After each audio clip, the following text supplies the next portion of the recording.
Hello friends, இன்னைக்கு வீடியோல நம்ம protein rich pesarrattu dosa and இஞ்சி சட்னி தான் பார்க்க போறோம். ஆந்திரா ஸ்பெஷலான இந்த pesarrattu dosa பச்சை பயிறு யூஸ் பண்ணி தான் பண்றாங்க. பச்சை பயிறுல புரோட்டீன், ஃபைபர், ஆன்டி ஆக்சிடென்ட்ஸ் எல்லாமே நிறைஞ்சிருக்கு. சோ இத பிரேக்ஃபாஸ்ட்க்கு எடுத்துக்கறப்போ குழந்தைங்க முதல் பெரியவங்க வரைக்கும் எல்லாருக்குமே ஒரு ஹெல்தியான ஒரு பிரேக்ஃபாஸ்ட் ஆப்ஷன் இது. protein rich தோசைன்றதால டயட்ல இருக்கறவங்களும் இத தாராளமா எடுத்துக்கலாம். இந்த தோசையை வந்து பார்த்தோன்னா அரைச்சிட்டு உடனே தோசை நம்ம சுடலாம், புளிக்க வைக்கணுன்ற அவசியம் கிடையாது.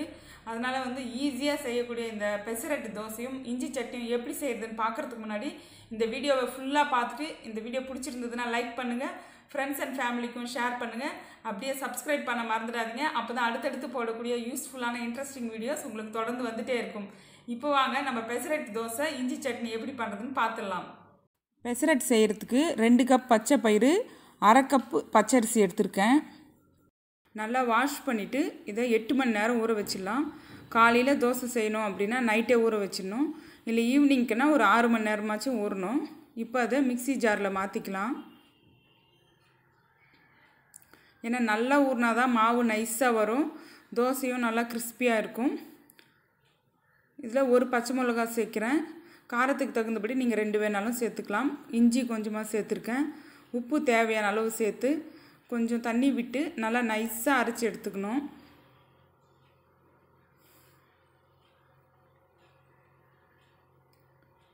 இப்போ வந்து பார்த்தோன்னா மாவு கொஞ்சம் கெட்டியாக இருக்குது. ஸோ நம்ம பச்சைப்பயிறு ஊற வச்ச தண்ணி இருக்குது, அதையே வந்து கொஞ்சம் விட்டு நல்லா வந்து தோசை மாவு பதத்துக்கு கரைச்சி வச்சுக்கலாம்.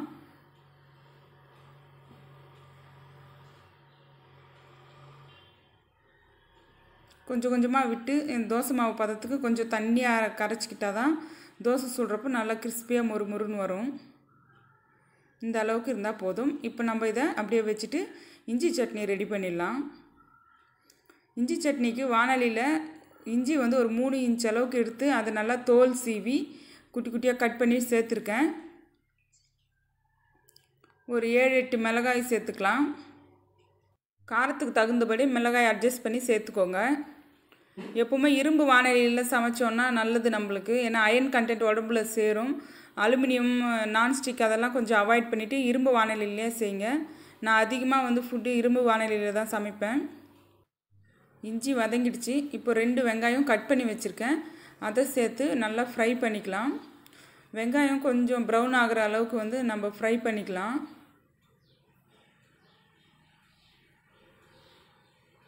இப்போது வெங்காயம் நல்லா வதங்கினதும் இதில் 1 டேபிள் ஸ்பூன் பொட்டுக்கடலை, 1 ஸ்பூன் உளுந்து சேர்த்து ஃப்ரை பண்ணலாம். அப்படியே 6-7 பல் பூண்டு சேர்த்துக்கலாம். இது எல்லாமே நல்லா வதங்கட்டும். இந்த ஸ்டேஜில் 2 தக்காளி கட் பண்ணி வச்சுருக்கேன், இதை நல்லா மசிகிற அளவுக்கு வதக்கிக்கணும். தக்காளி நல்லா மசிஞ்சிடுச்சு. இப்போ வந்து கொஞ்சமாக உப்பு சேர்த்து மறுபடியும் வதக்கலாம். இந்த ஸ்டேஜில் கொஞ்சமாக புளியும் கொஞ்சம் வெல்லம் சேர்த்துக்கலாம். இந்த அளவுக்கு புளி சேர்த்தா போதும், அதிகமாக சேர்த்துடாதீங்க. வெல்லம் ஒரு சின்ன துண்டு சேர்க்குறேன், எல்லா டேஸ்ட்டையும் பேலன்ஸ் பண்ணும். எல்லா டேஸ்ட்டோடையும் வந்து டிஃப்ரெண்ட்டாக இருக்கும் இந்த சட்னி.